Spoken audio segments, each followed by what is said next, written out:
Dans le cas comment on peut vérifier? Bon, on en est dans la... On avait dit que la sin'a, cette haine qu'on doit avoir des mauvaises actions, c'est que de l'action et pas de la personne qui a fait l'action, d'accord? Alors comment on fait? On peut vérifier un petit peu où on en est.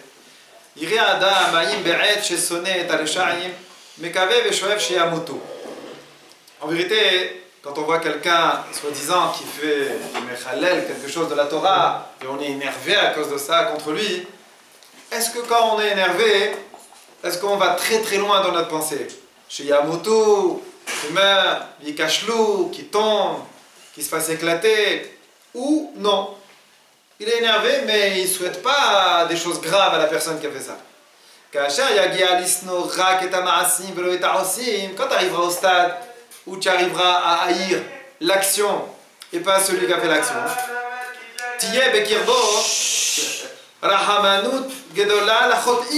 à ce moment-là, qu'est-ce qui va se passer? Il va avoir pitié de celui qui fait la faute. D'accord? C'est logique. C'est quoi un homme qui fait une avéra? C'est un bonhomme qui est en train de se noyer. Il y a la noyade physique et il y a la noyade spirituelle. Donc ce bonhomme-là, il est là, en train de se noyer spirituellement. Maintenant, tu le vois en train de se noyer. Quoi? Tu vas souhaiter qu'il se noie plus vite? Tu vas souhaiter qu'il plonge plus vite dans l'eau et qu'il souffre plus vite et qu'il meurt plus vite, etc. C'est n'importe quoi. Et là, si tu penses qu'à l'action qu'il a fait, oui, tu vas avoir pitié de lui. Et tu vas le voir faire un truc mauvais, tu vas prendre des télim, tu vas dire je t'en supplie, qu'il fasse tchouva et tout. Ah, c'est horrible ce Chilul Shabbat. Ah, le Chilul Shabbat qu'il a fait, il est horrible. Mais lui, qu'il fasse tchouva, Hachem ait pitié de lui, fais-le revenir dans le bon chemin. Ubelibot tefila la kadosh baruchu, ki yashuva al-sha'im bitchouva shlema. Dans son cœur, le type il pense une chose, que les sha'im ils fassent tchouva, et au contraire, il faut faire des actions pour les rapprocher. Oui, c'est pas bon ce qu'il a fait. Oui, je suis très énervé. J'aime pas. C'est dégoûtant ce qu'il a fait. Viens, je t'embrasse, mon fils. Viens, je t'embrasse. Viens, qu'est-ce que tu veux? Tu veux que je t'aide? Tu veux que je te fasse quelque chose? T'as besoin d'aide? T'as besoin de ci? T'as besoin de ça? Viens, je te fais. Et alors, viens, on va discuter ensemble. On va parler. On va se mettre ensemble. Et tu le rapproches. Là, c'est la preuve de quoi? Hein? Que tu haïs le ma'asé et pas celui qui a fait l'action. On ramène une histoire au nom de celui qui a écrit le livre Shomer Emunim.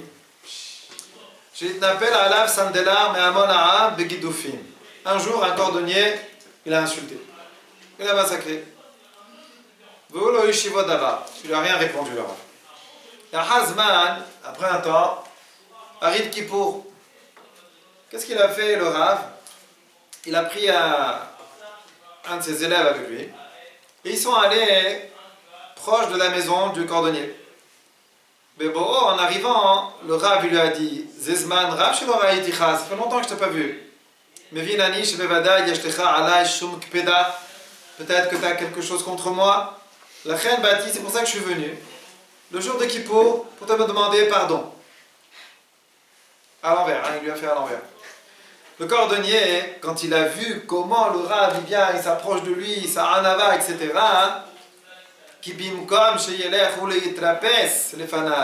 Au lieu que ce soit le cordonnier qui aille lui demander pardon, c'est le Rav qui est venu. Alors il s'est rempli de rikshebusha. C'est mamage des sentiments de honte profond, charata et de regret. Et il a mamash était en admiration et amoureux de la personnalité du Rav. Et depuis, il s'est rapproché de lui, et il est devenu un de ses élèves les plus proches. Donc qu'est-ce qu'on voit?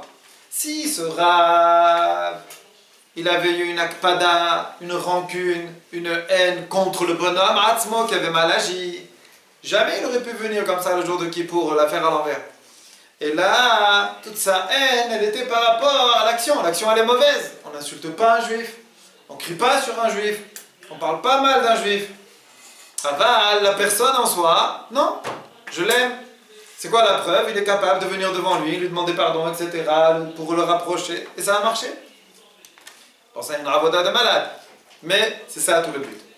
Comme Kacher, Yire, Zoïd, Karvut, Mitzad, Reshaim, les mitzvot ou la Gdusha. quand il voit un rachat qui fait une petite mitzvah, un petit truc de Gdusha, Itmale simcha vechedva, il faut se remplir de joie. Alasher nitma'atu ma'aseh rasha ba'olam. Pourquoi? Baruch Hashem. Il y a des Leshaïm qui commencent à faire une petite mitzvah et pas dire qu'est-ce qu'il veut celui-là avec soi-disant sa mitzvah là, c'est un pourri là, comme ça, il est complètement à côté de la plaque, il fait une petite mitzvah. Ki alo kol sinato mufnit lema'asim ara'im bilvad. Vilu klape achotim margish ahava vechemla. Sa haine, elle est que dans l'action. Mais le bonhomme qui faute, il a de l'amour pour lui. Si Béhémet, il a de l'amour pour la personne qui faute. Dès que le type il fait un petit truc bien, il est heureux, il est content.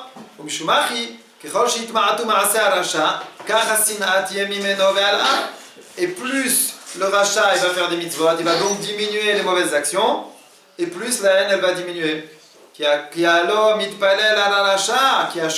n'est-ce pas que tu pries toute la journée pour que le rachat il fasse tchouva? Mais qui mérite la vie éternelle, c'est pourquoi, quand il commence à arranger, et même partiellement ses actions, il n'y a pas de haine. Pourquoi tu continues à le haïr? Si tu continues à le haïr, la badaï, c'est que tu haïs la personne. Et c'est ça tout le problème. Et le test, il est là. Davar Menoussé. Il a dit, Rav Chaim Mivolojin, quelque chose d'expérimenté. Im, yihye la adam son im, chas v'shalom. Si un homme, il a des ennemis, des gens qu'il n'aime pas. Im yif'al etzlo, shehem tzadikim gumurim, ve'yadin otam lekav zichut. Si, il réussit à les voir comme des tzadikim gumurim. C'est dur, hein. Un bonhomme, tu sais qu'il ne peut pas te voir celui-là. Et toi, maintenant, tu te concentres dans ta tête. C'est un tzadik gamour, ce type-là. Et il les juge bien dans toutes leurs actions qu'ils ont contre lui. Quand quelqu'un il te haït, il te fait des trucs pas mal, hein, il te fait des choses piquantes. Et il me colle ça, je lui fais un grand kavzechut. Tekef, itaper, le bavam, le wavin. Il dira Frami Vologin, tout de suite, ils vont commencer à t'aimer. C'est un bon système, hein. Des fois, vous savez que dans la vie, des fois, que Dieu nous en préserve, il y a des gens qui haïssent d'autres personnes et ils sont prêts à leur faire vivre une vie, je te raconte pas. Tout leur but dans la vie, c'est piquer l'autre. Et c'est dur pour celui qui subit ça. Alors comment il peut enlever tout ça? Pas avec des règlements de compte, des machins, des trucs. Rien. Tu te concentres que tu as affaire à des tzadikim. Et tu fais du kavzechut. Ouais, la dernière fois, il a fait comme ça. Mais non, il ne s'est pas rendu compte, il n'a pas fait exprès, il n'a pas machin. Alors que le type, il t'a fait avec les chamichoud et tout. Non, il n'a pas fait exprès. Ah, tu pars, tu te tires des kavzechut, maman, du fin fond de la terre. Omikre malého, et c'est un pasouk. Kamaïm, apanim, lapanim, dans Michelet, c'est marqué de la même manière que l'eau, elle reflète le même visage que tu lui montres. Quel lève Adam la dame, de même le cœur de l'homme, il va te refléter le même cœur que tu lui présentes. Tu te présentes devant un ami à toi avec un cœur admiratif, un cœur d'admiration, d'amour, d'ahava, de achva, de fraternité. Et bien de l'autre côté, tu auras la même chose. Mais tu arrives avec la moulinette dans le cœur, là, en train de grogner, râler, akpadot et machin, tu auras l'appareil de l'autre côté. Keshem sheo melamed zechut, ken ilmad zechut mishekenegdo. De la même manière que toi, tu le juges les kav zechut à celui-là, alors lui aussi va te juger les kav zechut. T'en as marre qu'il te regarde de travers. T'en as marre qu'à chaque faux pas, il te descend, il a un regard, il a un truc, il te dit des petits mots, des réflexions dures. Eh ben, commence-toi par le regarder bien. Commence-toi par le juger bien et tu verras que lui, automatiquement, il va te juger bien. Basé, Piresh, Beno, Agaon, Moreno, Arab, Mivolojin, Zal, Apasuk. Ça, on a expliqué. Le fils de Rav Mivolojin, il a expliqué un pasuk. Ad, Shuv, Af, Achicha, Mimcha. C'est marqué dans Chumash Bereshit que Yaakov Avinu, il est parti et sa maman lui a dit écoute, tu vas partir maintenant, tu es obligé de partir de la maison parce que ton frère il a envie de te couper la tête. jusqu'à Shuv, qu'elle revienne, Af, la colère, Achicha, de ton frère, Mimcha, de toi. Jusqu'à qu'elle se calme. Va, écarte-toi de lui. Il ne va pas te voir, il va se calmer et tu reviendras à la maison. Pirouche, il y a Shuv, Mimcha. C'est quoi Mimcha? Il revient de toi. La colère de ton frère, de toi. C'est quoi de toi? Milevavecha, de ton cœur. Sheu hata kenegdecha, car il a fauté contre toi. Et après il va oublier. Quand de toi, ça va revenir. C'est Shuv Mimcha. C'est quoi Shuv Mimcha? La colère, elle va se calmer de toi. Attends, c'est pas moi qui dois me calmer. C'est lui qui m'en veut. C'est lui qui est énervé. Il fallait dire jusqu'à que sa colère à lui, elle se calme de lui, pas de toi. Alors elle lui a fait un remède. Elle lui a dit, écoute, quand toi tu vas te travailler, parce que si toi tu te travailles et que BMF tu penses du bien de ton frère, et bien sa colère elle va se calmer. Ça vient de toi. Tout est entre tes mains. Tu veux que ton frère il arrête de te haïr? Tu sais qu'est-ce que tu dois faire? Tu dois faire en sorte de le regarder bien, de penser du bien de lui faire du kav zechut. Mais Az, il va se calmer. C'est ça donc le message qu'elle lui a fait sa maman. Mouva bi brachot, itamu hataim velo itamu chotim. C'est marqué dans la Masechet Brachot, itamu hataim. On veut éliminer les fautes, pas les chotim, pas les fauteurs. C'est marqué Maaseh Rabbi Zira, Vita Bezoar, mitzvah, mitzvah lo l'adam, itpalel ala reshaim, kedei shiachzeru b'tshuva velo yikansu legeinam. Il existe une mitzvah de prier pour les reshaim qui fassent teshuva et qui ne rentrent pas au geinam. Pas une mitzvah de prier pour les reshaim, ils disparaissent du monde. Non, il faut faire une prière pour qu'ils fassent teshuva. Ken katav Rabbi Yonatan Lipshitz. Rabbi Yonatan Lipshitz, il a écrit dans l'explication de la Tfila, de la Hamida, de Shmona Esrei, il a dit comme ça dans la bracha de Rephaim.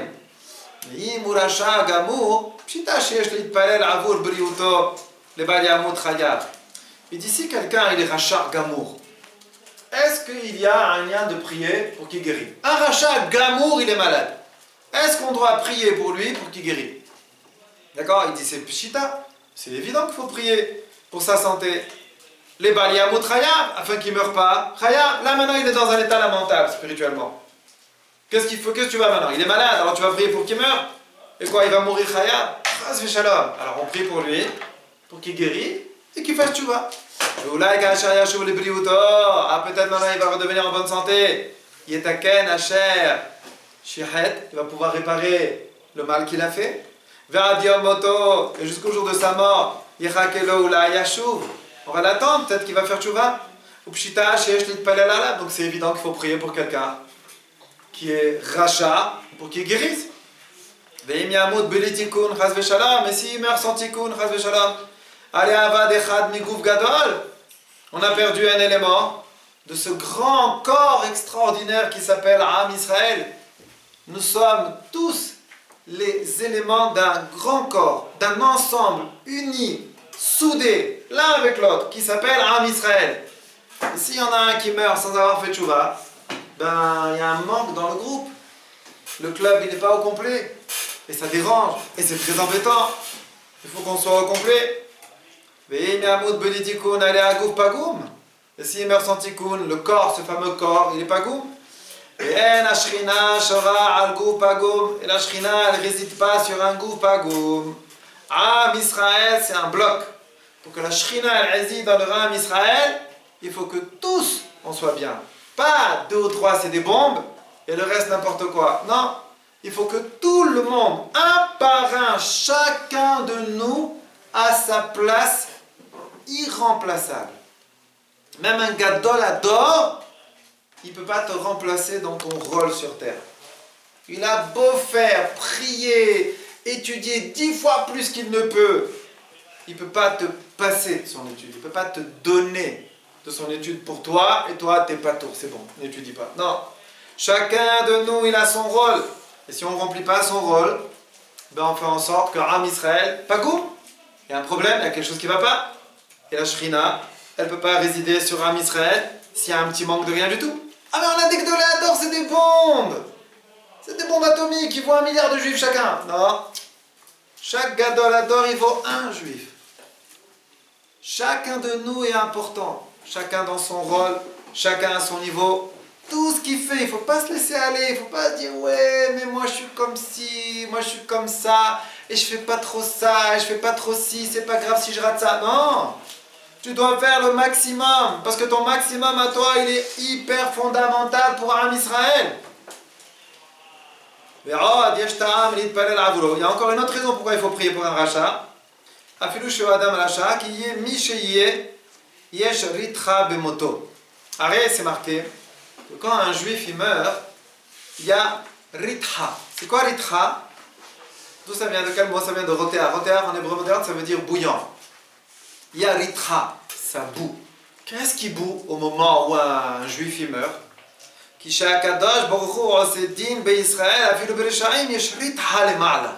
Là-haut dans le ciel, c'est bouillant. Quand Akadosh Baruch Hu il décide qu'un juif il doit mourir, même si ce juif c'est un très très grand rachat, ben, il y a une décision dure qui a été prise là-haut.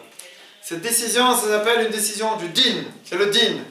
C'est-à-dire là-haut, on s'est comporté selon la sévérité, la dureté. Et bien, cette dureté qui s'est exprimée là-haut, ça peut avoir des fois des petits dégâts, même sur des gens cachers, même sur des juifs bien. Yachol golel midat adin. La midat adin, elle peut... C'est-à-dire, on l'a mis en marche. Alors des fois, elle déborde un peu. Ou elle tombe sur quelqu'un que, bon, c'était pas le moment, quoi. Et puis, ça lui tombe dessus, un peu de rigueur, un peu de sévérité. Donc à chaque fois qu'un rachat, qu'un juif il meurt, même s'il est rachat, là-haut dans le ciel, ça chauffe. Et quand ça chauffe dans le ciel, et ben, même celui qui ne devait pas se brûler, il peut se brûler. Donc on est tous concernés, quoi. Am Israël, on est soudés, les amis. Donc on voit un rachat, gamou, il ne faut pas dire qu'il meurt vite celui-là. Non, c'est pas bon. Parce que quand il meurt, on peut se faire escater. Pourquoi? Au moment où on meurt, au moment où un juif il meurt, qu'est-ce qui se passe? Il y a Ritha Bashamayim. Là-haut, ça chauffe. Et cette chaleur qu'il y a là-haut, elle peut faire des dégâts. La vérité, elle est, faut dénigrer personne. Faut aimer tout le monde, même le juif le plus loin. Car t'as pas le droit de juger ton ami tant que t'es pas arrivé à sa place. C'est vrai qu'aujourd'hui il est dans un état lamentable. C'est vrai qu'aujourd'hui il fait n'importe quoi. Mais va savoir tout ce qu'il a passé dans sa vie. Va savoir d'où il vient. Va savoir ce qu'il vit aujourd'hui à l'heure actuelle. On peut rien savoir sur les gens. Il y a des gens, ils ont une apparence comme ça, tu as l'impression que tout va bien, tout est beau, tout est magnifique, mais à l'intérieur, les pauvres, ils ont des épreuves de malades. Ils ont des souffrances que personne au monde ne peut s'imaginer. Ah, t'as vu ce qu'il a fait? Ah, t'as vu comment il répond? Ah, t'as vu comment il réagit? Ah, alors Zizou, si tu savais ce qu'il est en train de vivre, ce type-là. C'est vrai que ce qu'il fait, c'est pas bon. C'est vrai que ce qu'il fait, ça n'a rien à voir, c'est n'importe quoi. C'est vrai. On n'a pas dit que c'est bien. On n'a pas dit que si tu as des épreuves comme ça, c'est permis pour toi d'insulter. Non, c'est jamais permis, rien du tout. Mais de quel droit tu le dénigres? De quel droit tu le casses? De quel droit tu le brises? C'est pas bien ce qu'il a fait, oui, mais t'as pas le droit de le briser en mille. Il est en train de vivre des choses horribles. Il est en train de vivre des moments très difficiles. Comment tu peux juger? Comment tu peux porter un jugement? Le fait de le briser, c'est porter un jugement? De quel droit? Il est possible que cet homme-là, il est né dans une famille très éloignée du chemin de la Torah et de Yirat Shamayim. Et le chinour, Shenatnulo, Miyusal, Adat Neakfira, tout le chinour qu'il a eu, toute l'éducation qu'il a eue, est basée sur quoi? La kfira, le reniement. Vous savez qu'il y a des endroits en Israël où on apprend aux enfants à dénigrer la Torah. Ils ont des cours. Ils ont des cours pour dénigrer la Torah. Comment tu veux que ce gosse qui grandit, comment tu veux qu'il soit à 13, 14, 15, il voit un religieux dans la rue, c'est comme un chien, il risque de lui courir derrière le mordre. Tellement on lui montre la Torah, les religieux, les machins, ils ont des cours sur ça, des shiurim. C'est pas maintenant, alors de temps en temps à la maison, ouais c'est religieux. Non, c'est pas ça. C'est que dans leurs écoles, ils ont des cours anti-Torah. On leur montre que la Torah c'est n'importe quoi, que Dieu nous en préserve. Depuis qu'ils sont petits. Attends, le bonhomme il arrive à 14-15 ans, il y a un religieux qui passe à côté, il fait une tête, on dirait qu'il a envie de te tuer. Comment tu peux le juger? Qu'est-ce que tu peux juger là-dedans, le pauvre? Qu'est-ce que tu veux qu'il fasse d'autre? C'est tout, c'était un bon élève, c'est tout. Qu'est-ce que tu veux qu'il fasse, quoi? Il avait la meilleure note en cours anti-Torah, qu'est-ce que tu veux? C'était le plus fort de la classe. Quoi? Qu'est-ce que tu veux qu'il fasse? Depuis qu'il est petit, on l'a mis là-bas. Les gosses, tu les prends, tu les amènes à l'école. Tu as un petit gosse de 3 ans, il te fait où tu m'amènes? C'est quoi? C'est Torah, c'est anti-Torah, c'est quoi? Et le gosse, il est là, tu lui donnes une gaufrette, tu le mets dans n'importe quelle école, il grandit là-bas, c'est terminé. Là où il grandit, il devient là où il a grandi. Il devient là où tu l'as mis, c'est tout. Il devient ce qu'on doit devenir là où tu l'as mis. C'est pas... Qu'est-ce que tu veux qu'il devienne d'autre? Alors il y a des écoles comme ça, il y a des endroits comme ça. Alors quoi? Ah, maintenant c'est un sauvage, c'est le PDG de la Ligue anti-religieuse de machin. Mais regarde où il a vécu, d'où il vient, d'où il sort. Les chocs qu'il a dû avoir dans sa vie. Le Mishomkar, mais à cause de ça, le pauvre, il arrivait à faire des choses aussi mauvaises que ça. Et qui font tellement de mal à la Neshama. Mais c'est pas que c'est prémédité comme ça et tout. Qu'est-ce que tu veux? Il a grandi comme ça, jeté à droite et à gauche, etc. Il y a toutes sortes de circonstances. Je n'ai pas dit que ce qu'il fait, c'est bien. On va pas dire maintenant, ah, c'est normal. Alors, s'il vient de telle famille, non, mais c'est normal qu'il agisse comme ça. Très, très bien. Continue, mon fils, continue. Non, c'est n'importe quoi. C'est pas bon. C'est grave. C'est gravissime. C'est un massacre. On a dit, l'action, il faut la haïr. Aval, le bonhomme, essaye de le regarder avec un regard sympa. J'ai pas dit que tu deviennes son copain intime et que tu sortes avec lui tous les jours et soi-disant tu te préserves. Ça c'est n'importe quoi, ça. Tu joues avec le feu. Mais pense à lui en bien. Parle de lui en bien, le pauvre. J'ai pas dit de dire à tes gosses, tu le vois celui-là là-bas, c'est un tzaddik, attention. Hein. Le bonhomme il est là avec des bouts d'oreilles, des queues de cheval, des machins, des tatouages. Ça va, il faut se calmer. Mais il faut pas non plus lui dire à ton gosse, ça va pourri, machin. Tu dis à ton gosse, oui, tu vois, il a pas eu la chance. Il est jeté, le pauvre, il est perdu. Il sait pas où il habite. Il sait plus ce qu'il fait. Il sait pas où il habite. Il sait pas ce qu'il fait dans sa vie. On lui a jamais rien expliqué de correct. Il fait n'importe quoi. Faut pas faire comme lui, attention, hein, c'est assourd de faire comme lui. C'est très grave de faire comme lui. Mais le pauvre, lui, il est tombé dans un tourbillon. Comme ça, il faut parler. Et prier. Et faire des télim pour ces gens-là. On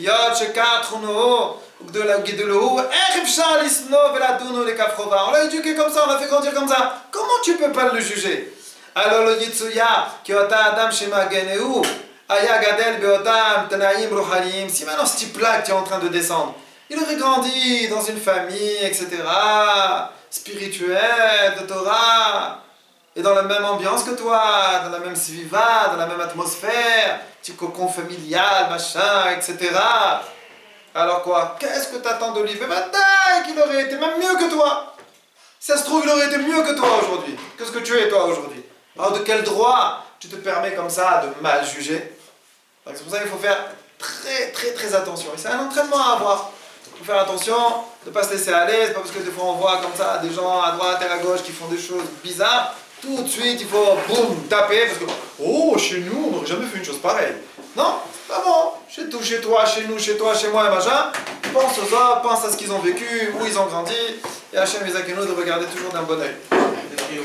Voilà, allez, là, les Arzizou.